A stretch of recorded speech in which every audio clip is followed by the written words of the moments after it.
Hello दोस्तों, आज हम अध्याय 2 बहुपद पॉलिनोमियल्स को हल करेंगे। पार्ट 1 को हम पिछली वीडियो में सॉल्व करा चुके हैं। आप प्लेलिस्ट में जाकर देख सकते हैं। एक पदी बहुपद समझ लेते हैं हम क्या होता है। ऐसे बहुपद को जिसमें केवल एक पद हो एक पदी बहुपद कहते हैं। जैसे कि 2 हो गया, 3x हो गया, क्या हमारे एक पदी बहुपद। द्विपदी बहुपद ऐसे बहुपद जिसमें 2 पद होते हैं द्विपदी बहुपद कहलाते हैं। जैसे कि 8 - का 2x क्या हो गया, हमारा द्विपदी बहुपद हो गया। त्रिपदी बहुपद ऐसे बहुपद को जिसमें 3 पद हो त्रिपदी बहुपद कहते हैं। जैसे कि x का 4 - 3x प्लस का 2 क्या हो गया, हमारा ये त्रिपदी बहुपद हो गया। ठीक है, आगे देखते हैं हम।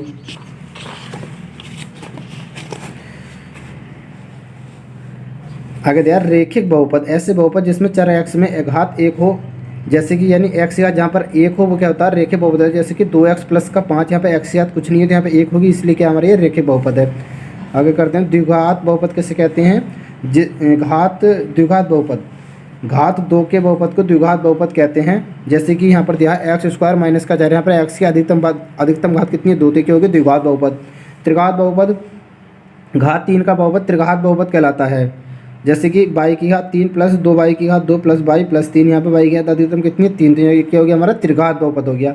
चतुर्घात बहुपद कैसे कहते हैं, जहाँ पर x की घात अधिकतम 4 हो, है चतुर्घात बहुपद कहलाता है। जैसे कि 2/5 x की घात 4 - 3 x की घात 3 प्लस 1/2 x² माइनस का रूट में 5x प्लस का 3/2, यहाँ पर x की अधिकतम कितनी है 4, तो क्योंकि हमारा चतुर्घात बहुपद हो गया। ठीक है, अब एक्सरसाइज को हम हल कर लेते हैं। एक्सरसाइज 2.a एक्सरसाइज 2.a में हमें दिया है, पहला सवाल है किसी बहुपद f(x) के लिए y बराबर f(x) ग्राफ दिए हैं। प्रत्येक ग्राफ में f(x) के शून्यांकों की संख्या बतानी है, हमें शून्यांकों की संख्या बतानी है x के। ठीक है, f(x) के यानी कि ये हमारा क्या y अक्ष है, ये हमारा x अक्ष है।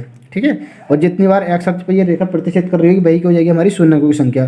तो यहाँ पर देखेंगे हम, यदि x अक्ष पर ये कितनी बार प्रतिच्छेद कर रही है रेखा, तो एक बार। ठीक है, तो यहाँ पर शून्यांकों की संख्या कितनी हो जाएगी हमारी 1। हम लिख देंगे इस तरीके से इसे कि दिया गया ग्राफ x अक्ष को एक स्थान पर प्रतिच्छेद करता है, अतः शून्यांकों की संख्या 1 है। ये पहले का आंसर हो जाएगा।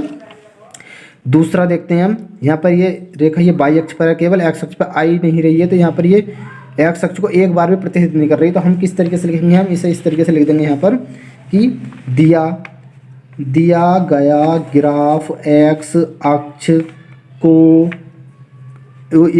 अक्ष को एक स्थान पर भी प्रतिच्छेद नहीं करता है। ठीक है, एक स्थान पर प्रतिच्छेद नहीं करता है, अतः शून्यांकों की संख्या कितनी होगी हमारी 0 है। इस तरीके से लिख देना है। आपको ये दोबारा बार बार रिपीट करके यही लिखना है, मैं नहीं लिखूंगा क्योंकि मैं लिखूंगा तो टाइम ज़्यादा लगेगा। ठीक है, अगला सवाल देखते हैं हम।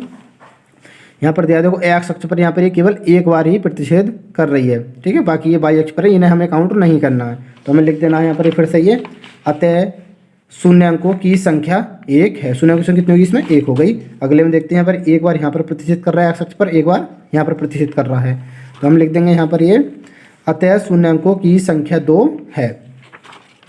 आगे देखते हैं, यहाँ एक बार यहाँ पर प्रतिच्छेद कर रहा है, एक बार यहाँ पर, एक बार यहाँ पर, तो कितनी बार प्रतिच्छेद कर रहा है, टोटल 3 बार। तो हम लिख देंगे यहाँ पर अतः शून्यांकों की संख्या 3 है। आगे देखते हैं, एक बार यहाँ पर प्रतिच्छेद कर रहा है, अगले सवाल में एक बार यहाँ पर प्रतिच्छेद कर रहा है, तो हम यहाँ पर लिख देंगे अतः शून्यांकों की संख्या 2 है। ठीक है, आगे देखते हैं अगले सवाल हम। यहाँ पर देखो एक बार यहाँ पर प्रतिच्छेद कर रहा है, एक बार यहाँ पर, और एक बार यहाँ पर, और एक बार यहाँ पर, टोटल कितनी बार प्रतिच्छेद कर रहा है, तो ये 4 बार। हम लिख देंगे यहाँ पर अतः शून्यांकों की संख्या 4 है। आगे देखो एक बार यहाँ पर ये प्रतिच्छेद कर रहा है इसमें, और एक बार यहाँ पर, तो हम लिख देंगे अतः शून्यांकों की संख्या 2 है। आगे इस वाले में यदि हम यहाँ से स्टार्ट करते हैं इसे, तो देखो एक बार यहाँ पर और एक बार यहाँ पर, और ऐसा करके कहिए, फिर एक बार यहाँ पर, फिर एक बार यहाँ पर, तो ये कितनी बार प्रतिच्छेद कर रहा है यहाँ पर, कुल 4 बार। तो हम लिख देंगे यहाँ पर अतः शून्यांकों की संख्या 4 है। ये आपको बार बार पूरा यही रिपीट करके लिखना है कि दिया गया ग्राफ x अक्ष को एक स्थान पर प्रतिच्छेद करता है। यहाँ पर जितने स्थान पर प्रतिच्छेद कर रहा है वो चेंज कर देना होगा। यदि 4 स्थान पर प्रतिच्छेद तो 4 कर देना होगा, यदि 2 पर कर रहा तो 2, यदि 0 पर कर रहा तो 0 लिख देंगे आप, और बाकी ये सब टोटल ऐसे ही करना, पूरी एक्सरसाइज ये खत्म हो जाती है।